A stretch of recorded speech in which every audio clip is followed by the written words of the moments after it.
Let's drill a little bit deeper into Avid Insights.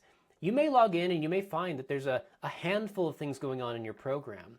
What Avid is showing us right now, one of these insights, is that new donors are currently down by 30% year to date. I can see the 5-year trend. I can see that, wow, last year I actually did really, really well at this point compared to the prior few years. I'm still doing better this year than I was in 21, 22, and 23, but I am well behind where I was in 2024. Avid down below here is interpreting some of this data to help put it in plain English for you. So you can always give that a look to get a little bit better insight as to what might be happening in the chart above.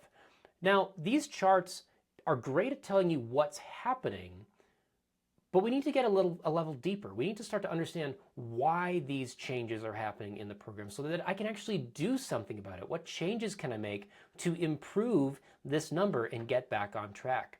Well, to find out, you can just click this View Insights tool. It's going to take you a level deeper to start to understand the why behind the what.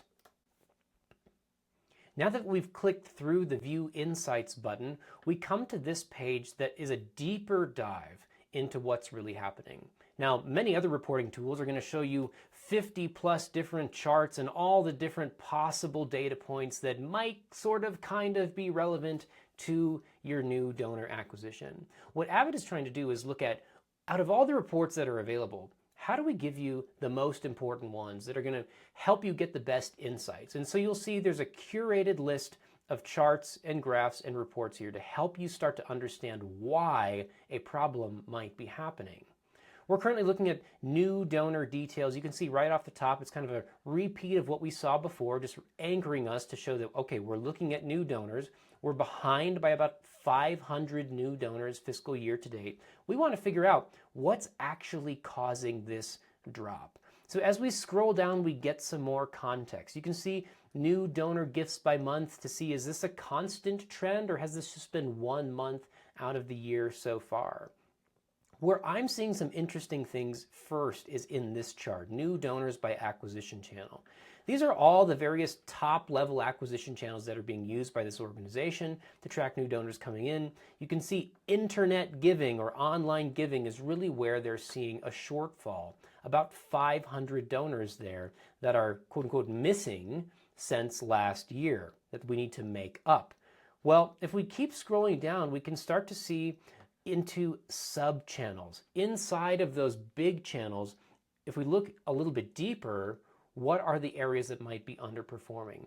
And there's a few of these that really are underperforming. You can see that paid Facebook advertising is not doing nearly as well. There's about 300 missing donors there compared to where they were last year. And so these charts are going to help you start to understand why the problem might be happening. And what this says to me is that the first place I should really look, the biggest opportunity, is probably in my paid Facebook advertising. Might I need to try a new advertising targeting strategy? Might I need to test some new creative? Might I need to spend a little bit more in my acquisition advertising? These are all different possible applications that could solve the problem. But now Avid has helped us understand not just what's happening, but where is the problem coming from so that you can take action and actually start to go move the needle and solve the problem before it gets too far out of control. So take a few moments, look through your Avid Insights and start to drill into some of these things that are popping up to see what's really happening behind the scenes.